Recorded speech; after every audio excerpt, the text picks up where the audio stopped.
Hello everyone, welcome back to my YouTube channel. आज की class में हम पढ़ने वाले हैं सिटीजनशिप के बारे में। तो सिटीजनशिप में हम क्या क्या पढ़ेंगे कि भारत का नागरिक कौन होगा, उसके लिए क्या प्रोविजंस होंगे, और अगर किसी फॉरेन कंट्री का सिटीजन इंडिया की सिटीजनशिप लेना चाहे तो उसके लिए क्या प्रोविजंस हैं, वो हम आज की क्लास में डिस्कस करने वाले हैं। तो सबसे पहले हम बात करें, हमारी जो कॉन्स्टिट्यूंट असेंबली थी उसने जब हमारा संविधान बनाना शुरू किया तो उसके सामने पहला चैलेंज तो ये था कि इंडिया की टेरिटरी को डिफाइन करना, कि इंडिया की टेरिटरी के अंदर कौन कौन से रीजन आएंगे। पहला तो ये हो गया। दूसरा चैलेंज था सिटीजनशिप का, कि भारत का नागरिक कौन होगा, भारत का नागरिक होने के लिए क्या क्या प्रोविजंस होने चाहिए। तो दूसरा चैलेंज ये था। अब दूसरा चैलेंज क्यों था सिटीजनशिप का, तो उसके लिए एक तो ये था कि जब भारत को आजाद किया तो उसको दो पार्ट्स में डिवाइड कर दिया, इंडिया और पाकिस्तान। तो बहुत सारे लोग जो हैं वो इंडिया से पाकिस्तान की तरफ माइग्रेट कर रहे थे और पाकिस्तान से भी लोग इंडिया की तरफ माइग्रेट कर रहे थे। तो इसको रोकने के लिए सिटीजनशिप का प्रोविजन हमारे कॉन्स्टिट्यूशन में किया गया। तो इसके लिए संविधान सभा ने आर्टिकल 5 से 11 में सिटीजनशिप को डिफाइन किया और उन्होंने ये कहा कि 26 जनवरी 1950 तक सिटीजनशिप से रिलेटेड जो भी प्रोविजंस हैं वो आर्टिकल 5 से 11 के अकॉर्डिंग होंगे। उसके बाद पार्लियामेंट को ये पावर दी गई,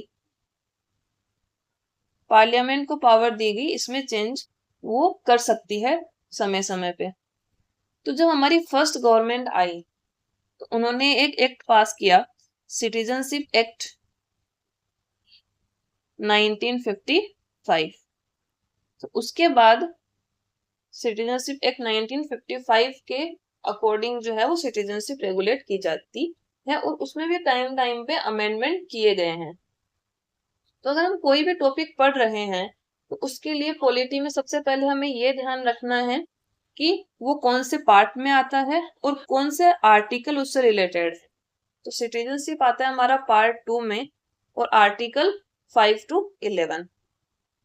उसके बाद इंडिया में सिंगल सिटीजनशिप का कंसेप्ट हमने अपनाया है। तो सिंगल सिटीजनशिप का कंसेप्ट हमने लिया है यूके से। भारत में सिर्फ एकल नागरिकता है।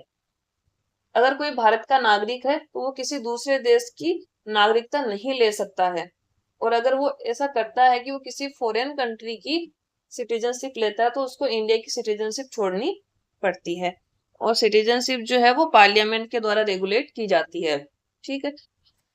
अब हम सिटीजन्स की बात करें तो कोई भी जो पर्सन्स हैं तो उनको हम दो कैटेगरी में डिवाइड करते हैं। एक जो इंडिया के सिटीजन है, दूसरा एलियन। एलियन से हमारा मतलब है फॉरेन कंट्री के सिटीजन्स। इनको दो कैटेगरी में डिवाइड क्यों करते हैं, क्योंकि बहुत सारे जो हमारे फंडामेंटल राइट्स हैं वो ऐसे जो फॉरेन कंट्री के सिटीजन्स को नहीं दिए गए हैं, और इंडिया के जो सिटीजन हैं उनको सभी प्रकार के अधिकार उनको दिए गए हैं, जैसे कि सोशल, पॉलिटिकल, इकोनॉमिकल। तो इंडिया के जो सिटीजन हैं वो सभी प्रकार के राइट्स को अवेल कर सकते हैं। और फंडामेंटल राइट्स की हम बात करें तो आर्टिकल 15, 16, 19, 29 और 30, ये जो 5 फंडामेंटल राइट्स हैं वो सिर्फ इंडियन सिटीजन्स को ही दिए गए हैं। कोई भी फॉरेन कंट्री का सिटीजन है उसको ये फंडामेंटल राइट्स उसको नहीं है। ठीक है। अब एलियन फॉरेन कंट्री के जो सिटीजन है उनको दो कैटेगरी में हम डिवाइड करते हैं। एक तो होते हैं फ्रेंडली, दूसरे होते हैं एनिमी।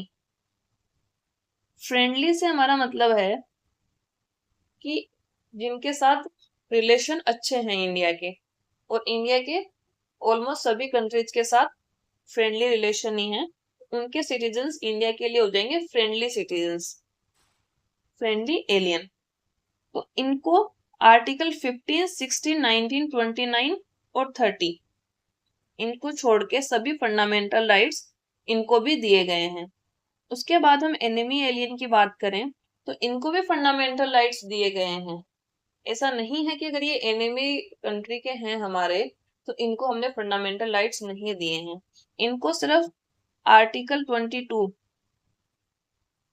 प्रिवेंशन ऑफ डिटेंशन जो हमारा फंडामेंटल राइट है वो इनको नहीं दिया गया है। तो इंडिया के सिटीजन के पास सारे फंडामेंटल राइट्स हैं, इनके पास इन 5 को छोड़ के सभी हैं और इनके लिए एक और कम हो जाता है आर्टिकल 22। तो ये हमने इसका बेसिक समझ लिया है। अब हम आगे चलते हैं। तो सबसे पहले सिटीजनशिप हम 2 तरीके से बताते हैं। पहला, before the commencement of constitution. Commencement of constitution का मतलब है कि भारत का संविधान लागू होने से पहले, भारत का संविधान लागू होने से पहले क्या प्रोविजंस थे भारत की नागरिकता के लिए। भारत का नागरिक कौन हो सकता है, तो वो 26 जनवरी 1950 से पहले वो बताता है आर्टिकल 5 से 8 तक। और दूसरा है आफ्टर 26 जनवरी 1950, यानी कि संविधान लागू होने के बाद सिटीजनशिप को रेगुलेट किस तरह से किया जाएगा वो। उसके लिए सिटीजनशिप एक्ट 1955 आया था सबसे पहले और उसमें अभी बहुत सारे अमेंडमेंट हो चुके हैं। तो इसके लिए हम चलते हैं आगे। सबसे पहले आर्टिकल 5 की बात करते हैं। आर्टिकल 5 ये बताता है कि कोई भी पर्सन जो कि इंडिया में उसका डोमिसाइल है वो इंडिया का सिटीजन होगा। अब उसके लिए 3 कंडीशन है। उनमें से अब ये जो 3 कंडीशन है उनमें से एक कंडीशन वो अगर फुलफिल करता है तो वो आर्टिकल 5 के अंदर इंडिया का सिटीजन होगा। तो उसमें है कि बॉर्न इन इंडिया, या तो वो भारत में पैदा हुआ है। दूसरा है any of his parents are born in India, या उसके पेरेंट्स में से कोई एक, चाहे मदर या फादर, दोनों में से एक जो है उनका जन्म इंडिया में हुआ हो। और तीसरा है residing in India for 5 years immediately before 26 जनवरी 1950, यानी कि हमारा संविधान लागू होने से 5 साल पीछे, यानी कि 1945 से अगर वो इंडिया में रह रहा है तो वो इंडिया का सिटीजन बन सकता है। तो हमारा आर्टिकल 5 क्या कहता है कि इंडिया में उसका डोमिसाइल होना चाहिए।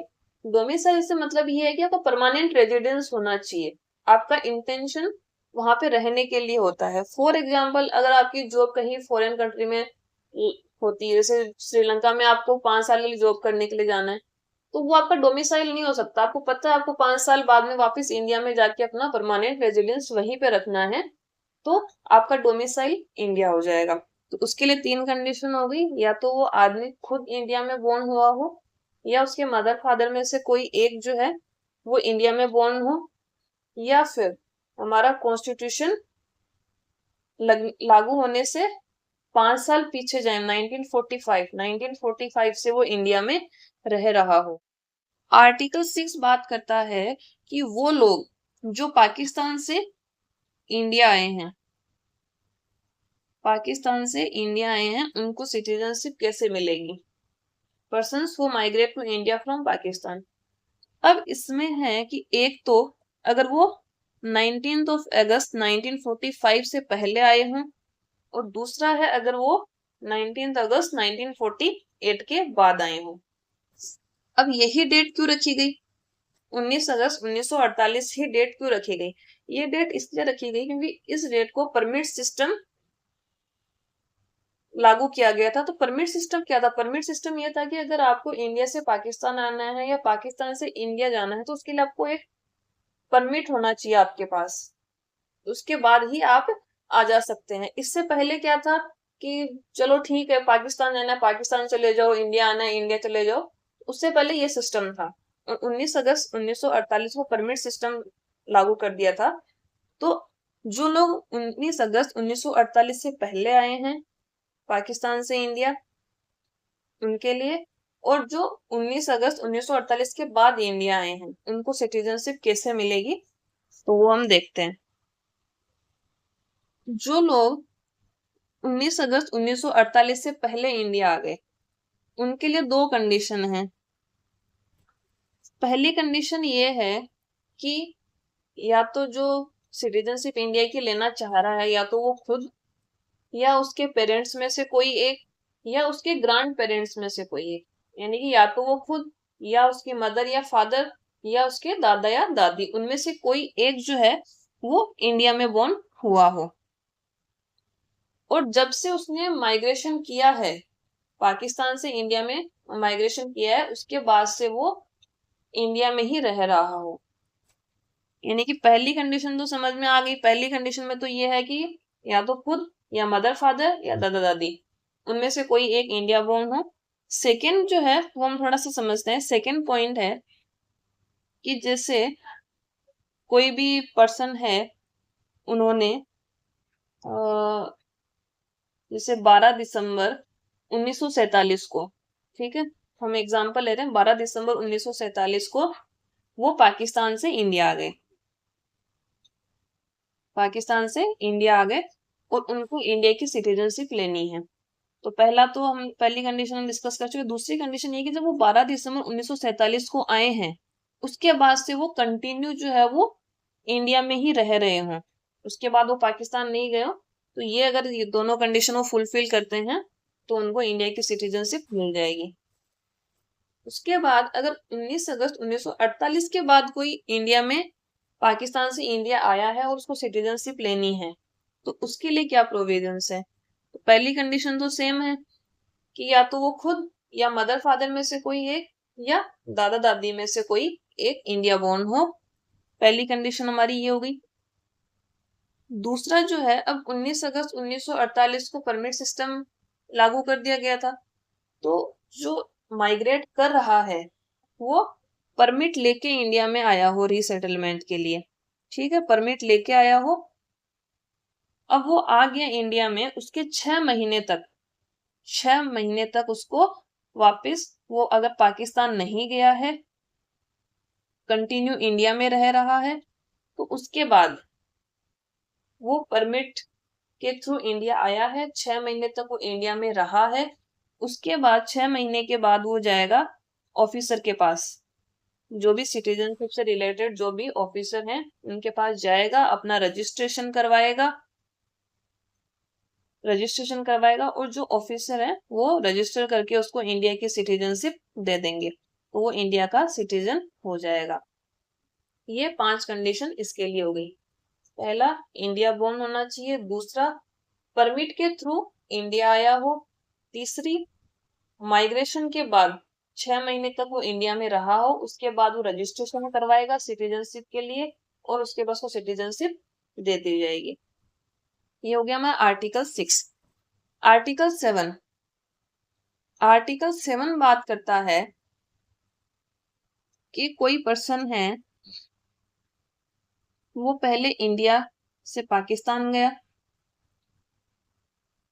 इंडिया से पाकिस्तान उसने माइग्रेट किया और पाकिस्तान से फिर वापस इंडिया आ गया, तो उसको सिटीजनशिप कैसे दी जाएगी, उसके बारे में आर्टिकल 7 बताता है।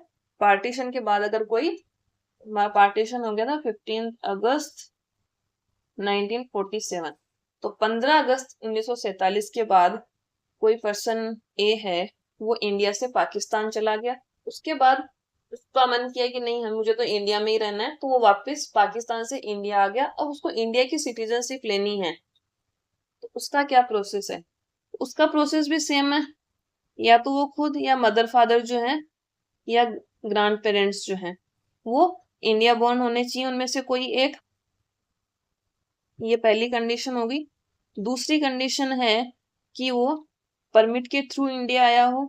उसके बाद तीसरी कंडीशन है कि वो 6 मंथ्स तक इंडिया में रहा हो माइग्रेशन के बाद, ठीक है। और चौथी है कि फिर वो रजिस्ट्रेशन करवाए 6 महीने के बाद।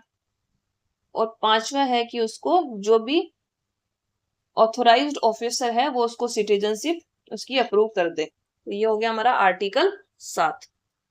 आर्टिकल 8 क्या बात करता है? आर्टिकल 8 उन लोगों के बारे में बताता है कि जो अब्रॉड में जाके सेटल हो गए हैं, इंडिया के सिटीजन्स थे लेकिन वो अब्रोड में रह रहे हैं, बाहर किसी दूसरे कंट्री में, उनकी सिटीजनशिप के बारे में आर्टिकल 8 में प्रोविजंस हैं। अब हमारे इंडिया में उस टाइम बहुत सारे रिच फैमिलीज के लोग थे जो उस टाइम बाहर यूके में या किसी और कंट्री में उस टाइम सेटल हो गए। अब उनमें से या तो उनको या उनके बच्चों को अगर इंडिया की सिटीजनशिप लेनी है तो उसका क्या प्रोविजन होगा। ठीक है तो वो इंडिया ओरिजिन के लेकिन बाहर रह रहे हैं, तो उसके लिए फर्स्ट कंडीशन तो सेम है, या तो वो खुद या उसके मदर फादर या उसके ग्रैंड पेरेंट्स जो हैं वो इंडिया में उनका किसी एक का बोर्न होना चाहिए।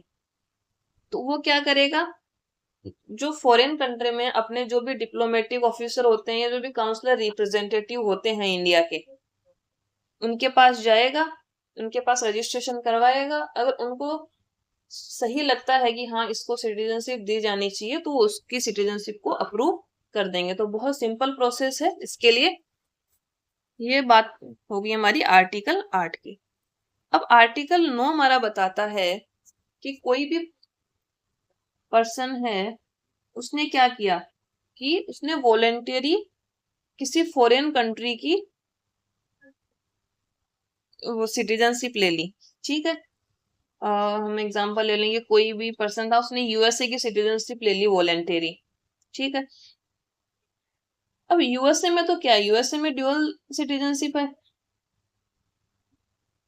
तो वहां पे तो उसको कोई प्रॉब्लम होगी नहीं। लेकिन इंडिया में क्या सिंगल सिटीजनशिप का कंसेप्ट है हमारे, तो इसकी इंडिया की सिटीजनशिप ऑटोमेटिकली इसकी चली जाएगी, वो भारत का नागरिक फिर नहीं रहेगा, इंडिया की सिटीजनशिप इसकी कैंसिल हो जाएगी। तो आर्टिकल 9 क्या बताता है कि कोई भी इंडिया का सिटीजन था और वो वॉलंटियरी यानी कि अपनी स्वेच्छा से खुद की इच्छा से किसी फॉरेन कंट्री दूसरे विदेशी देश की अगर वो नागरिकता ले लेता है तो उसकी भारत की नागरिकता समाप्त हो जाएगी। ये बताता है आर्टिकल 9। उसके बाद आर्टिकल 10 जो है हमारा वो बात करता है continuance of rights of citizenship. ठीक है हमें आर्टिकल 5 to 8 में क्या बताया गया है सिटीजनशिप के बारे में। अब जो हमें सिटीजनशिप मिली है आर्टिकल 5 से 8 में वो कंटिन्यू रहेगी, उसका राइट तो उसका राइट हम पार्लियामेंट जो है हमारी वो लॉ बनाएगी उसके आधार पर रहेगी। ठीक है तो आर्टिकल 10 बात करता है continuance of right of citizenship. जो आर्टिकल 5 से 8 में हमें जो सिटीजनशिप मिली है, अगर पार्लियामेंट को लगता है कि ये वाला प्रोविजन एक हमें हटाना चाहिए या ये प्रोविजन एक नया ऐड करना चाहिए, तो कंटिन्यू रहने की पूरी जिम्मेदारी किसके ऊपर जाती है, पार्लियामेंट के ऊपर। पार्लियामेंट जैसा चाहे वैसा एक्ट लाके सिटीजनशिप के प्रोविजन या तो बढ़ा सकती है या कम कर सकती है। उसके बाद आर्टिकल 11 जो है हमारा वो बात करता है power of parliament to make law with respect to citizenship. यानी कि पार्लियामेंट को पावर है कि सिटीजनशिप के रेस्पेक्ट में वो कोई भी लॉ बना सकती है। पार्लियामेंट को ये पावर कब से मिली है, 26 जनवरी 1950 से। जब तक संविधान सभा थी उन्होंने ये कहा कि जब तक हम हैं तब तक आपको आर्टिकल 5 से 11 के तहत आपको नागरिकता मिलेगी, लेकिन हमारे विघटन के बाद या डिसॉल्व होने के बाद जो है वो सिटीजनशिप कौन देखेगा, पार्लियामेंट देखेगी। तो उसके बाद जो इसको रेगुलेट करने का पावर किसको दे दिया हमने, पार्लियामेंट को दे दिया। तो ये बात होगी हमारी आर्टिकल पार्ट 2 की जिसमें हमने सिटीजनशिप के बारे में डिस्कस किया है। और सिटीजनशिप एक्ट जो है हमारा सिटीजनशिप एक्ट 1955, तो इसके बारे में हम डिस्कस करेंगे अगले वीडियो में, और इसमें जो भी अमेंडमेंट हुए हैं उनको भी इसमें देखेंगे। तो तब तक के लिए इतना ही। तो आज की क्लास में हम इतना ही करेंगे।